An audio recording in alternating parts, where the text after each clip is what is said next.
not algebra, any problem stats kids. This is Dr. Callahan for week 4, Tuesday. Sorry about that. I had to think about it for a second. So go ahead and pause the video and answer the following 3 questions for your warm-up blog for week 4, just kidding, week 4, Tuesday.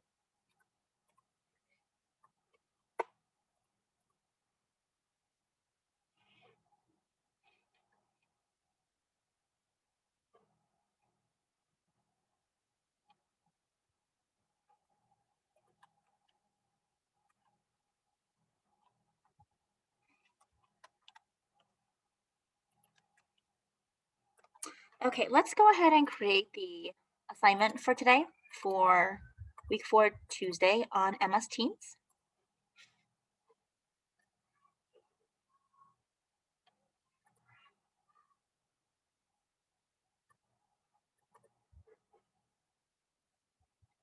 Now, remember your grade is updated every week, so make sure you go on MM's team on Mondays. And if you look right here where it says Monday, you will be able to see your class average and your grades. So make sure you guys have that just ready to go. And make sure you see where you are at in case you need to redo a few things.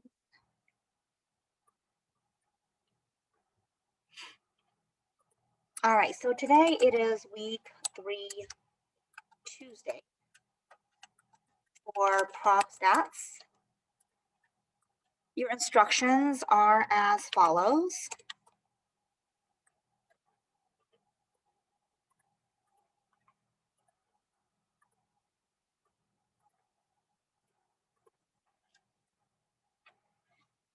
The 2 links that you need for today are the link for your YouTube channel and to your Google Doc. So looking at this, make sure you guys are watching the video and then also uploading your assignment. Keep in mind that if you don't upload your assignment, your grade will be negatively impacted by that. So just make sure you're doing that. Also, if you need hard copies, you can pick them up outside of my classroom in B1. And just make sure you're uploading and checking in with me during the time that your class is supposed to be in. So from 12:25 to 1:19, and then from 1:25 to 2:20. So this is the breakdown of the schedule. I'm going to make sure you guys have 10 points for the assignment itself, and this is going to be for 2 classes. Your assignment is due by 3 p.m. the day that it's assigned. All right, so let's go ahead and take a look at your lesson. There are 2 things that you're going to need. One is your white guided notes, and then the second thing you need is to print out the stuff for today. So if you don't have the stuff to print out for today, you're welcome to just do this on a separate piece of paper. That's totally fine as well. But just keep in mind that you will need to have access to this in addition to what we're doing today.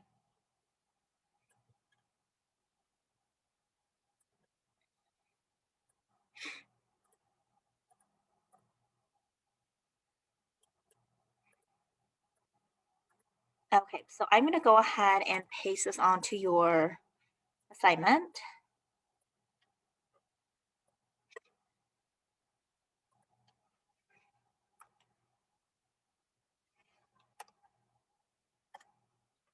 So if you go ahead and click on this, you'll be able to see what you have here. And I'll make sure I do that to the second one as well for the 6th period class. All right, so with that said, let's go ahead and continue with our lesson for today.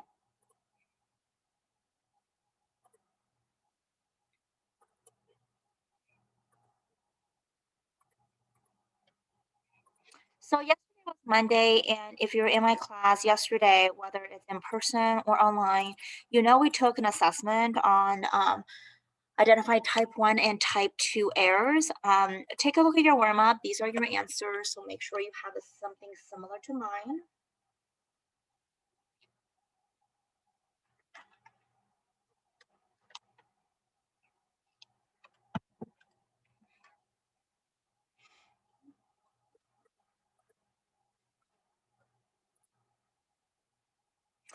Your quiz yesterday looks like this, so if you did not receive it, make sure you go to week for Monday's assignment or the video, and I'll explain to you what you need to do. Part of the quiz as well. All right, so this is the breakdown for today. Make sure you guys go to week 4 Tuesday to access your homework assignment, which is on the very bottom. Show your work on the template on the back of your white guided notes. And today we're going to talk about hypothesis testing with tails of significance. And there are 3 different types. You're going to need colored pencils. I'm going to work on objective number 4 on page 18 in examples 4 and 5. So go ahead and turn over to this page in your white guided notes. And we should get started.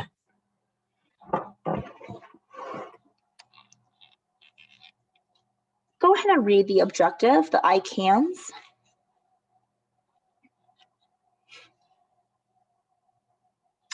Okay, the probability if the null hypothesis is true of obtaining a sample statistic with a value as extreme or more extreme than the one determined from the sample data. The smaller p-value of the test, the more evidence there is to reject the null hypothesis. A very small p-value indicate an unusual event. This is where we're going to go ahead and do this with the different types of testing. The type of testing is indicated by the alternative hypothesis. The first left-tailed test basically compares the null to the alternative. So the left side is the alternative, and this salmon color region is the null hypothesis. And notice here in this situation that U is less than K for the alternative. Null hypothesis always have an equal sign. Null hypothesis, no equal sign. And this is for the left tail. This is what it looks like. So make sure you guys have this color through. All right, the next tail hypothesis is called the right tail test. Now with this one, notice that U is greater than K. And if you look at this right here, this region is your null. And this region that's in blue is your alternative. And just keep in mind that your alternative hypothesis contains a greater than symbol. The third type of testing is called a two-tailed test. And in which case, the null hypothesis, the U is equal to the K, and the alternative, the U is not equal to the K. And in which case, this region here that I'm shading in green is your alternative hypothesis. And the region that's in red, you guessed it, is your null hypothesis.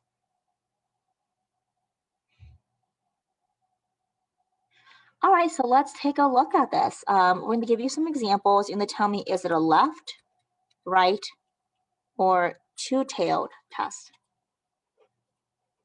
So take a look at your first example. For each claim, state the null hypothesis and the alternative hypothesis, then determine whether the hypothesis test is a left, right, or two-tailed test. And then scale the picture for me.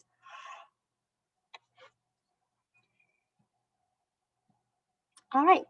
A university publicized that the proportion of its students who graduate in 4 years is 82%. That's pretty generous because nowadays, like I said before, and that's a very bold statement, most people take more than 80 or 4 years to graduate with a 4-year degree because they have a job and they have family and they have other things that have to do with life. So to graduate in 4 years is actually a really, really difficult task. So in this situation, your null hypothesis is going to be equal to 0.82. Your alternative, which is opposite, is not equal to 0.82. So which one is this? Is it left, right, or two-tailed? Go back to your notes and make a determination.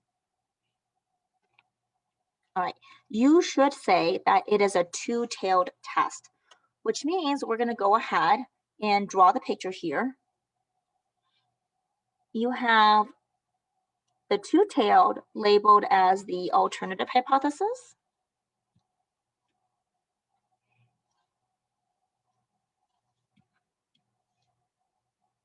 My pen is malfunctioning a little bit, which I'm not quite sure why it's doing that.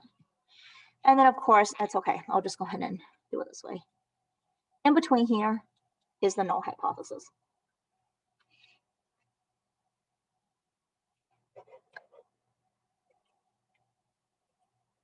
All right, let's take a look at number 2. A water faucet manufacturer announces that the mean flow, so the mean flow of a certain type of faucet is less than, keyword is less than, 2.5 gallons per minute. Which means if your alternative is less than 2.5 gallons per minute, your null hypothesis has to be greater or equal to, because the two of these have to be opposite of each other. This will be a left tail test, where your alternative hypothesis is on the left side, and your null hypothesis is going to be on the right side. If you're not sure how that's determined, go back to your notes from the previous on tail test. And the tail test here, if you look at it, the null is going to be greater or equal to k. Alternative is u is less than k.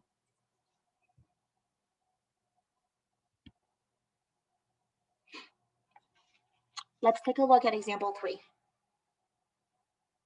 A cereal company advertises that the mean weight of the content of a 20-ounce size cereal box is more than 20 ounces. So let's go ahead and see what is your null hypothesis, what is your alternative hypothesis.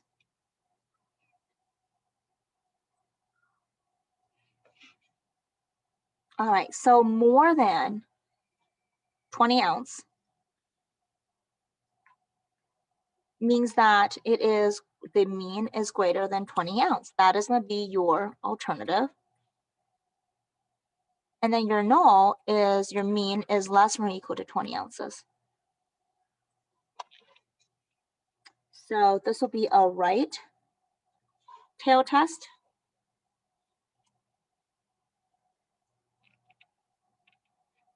So here is your right tail.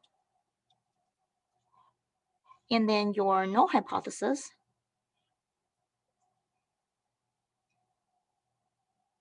is right here. All right, let's go to objective number 4, which is on page 18. So let's go ahead and take a look at that. Here we go. Go ahead and pause the video and tell me what is your sketch going to look like for the following p-value. So pause the video and give that a try.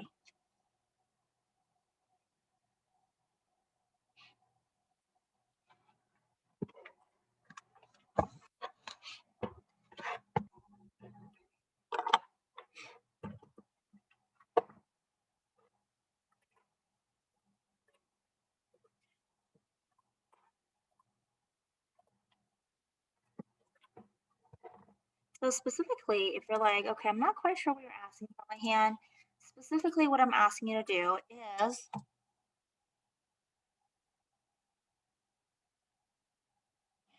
tell me, is this left tail?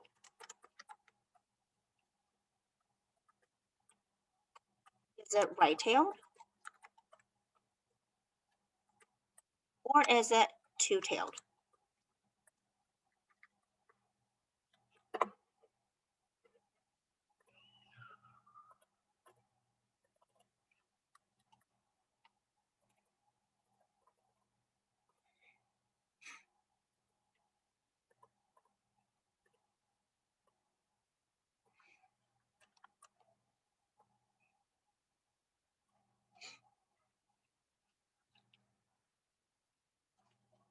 And then, of course, for the second part of this,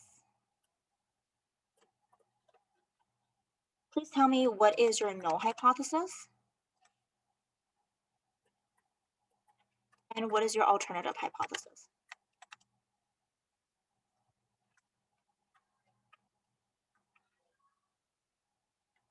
And then, of course, draw me the bell curve on the right side.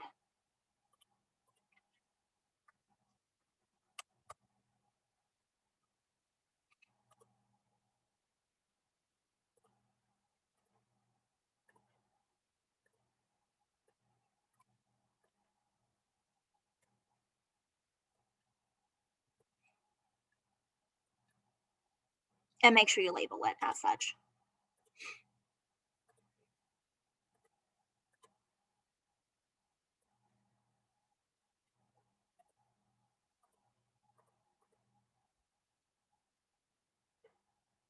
All right, let's go ahead and go over this then. So, first example is, if you look at it, the null hypothesis is less than 80 or 8.0, and the alternative here is greater than that. So what this says is it is going to be a right-tailed test.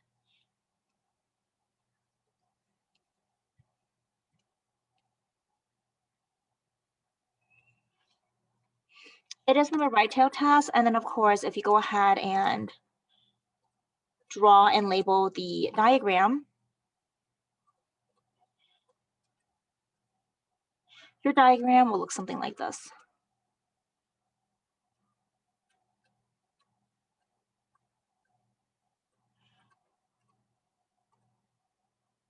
Hold on a second. This is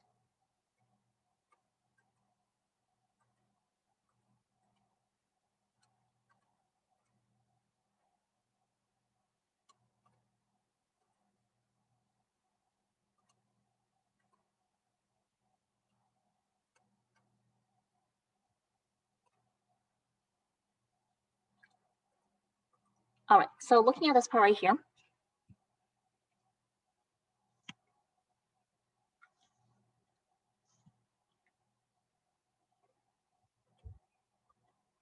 if it is going to be a right tail test, your right tail should look like something like this. Here we go. And then here is a determining area. This will be your null hypothesis.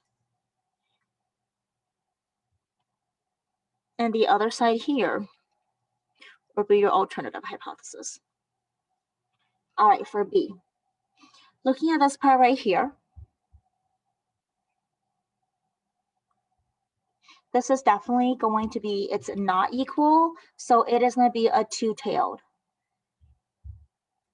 And if you're going to draw this, it's going to be two different tails right here. Alternative,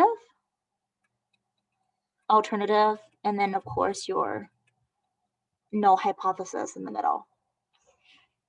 All right, last one. A consumer analyst report that the mean life of a certain type of automobile battery is 74 months. Okay, so your null hypothesis is going to equal to 74 months. So that battery is going to last for 74 months. Your alternative is your average is not going to equal to 74 months because they have to be opposite of each other.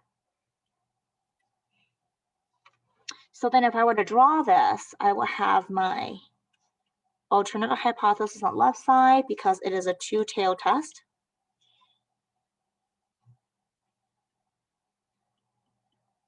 And then of course, in between is my null hypothesis. All right, you guys, for the remaining part of class, what I want you guys to do is turn over to this right here. It's on, you don't have this in your guided notes, but you do have this as an attachment, so you're welcome to do this on a separate piece of paper. So what it says is that you're going to rearrange the toothpicks in the shape of the picture below.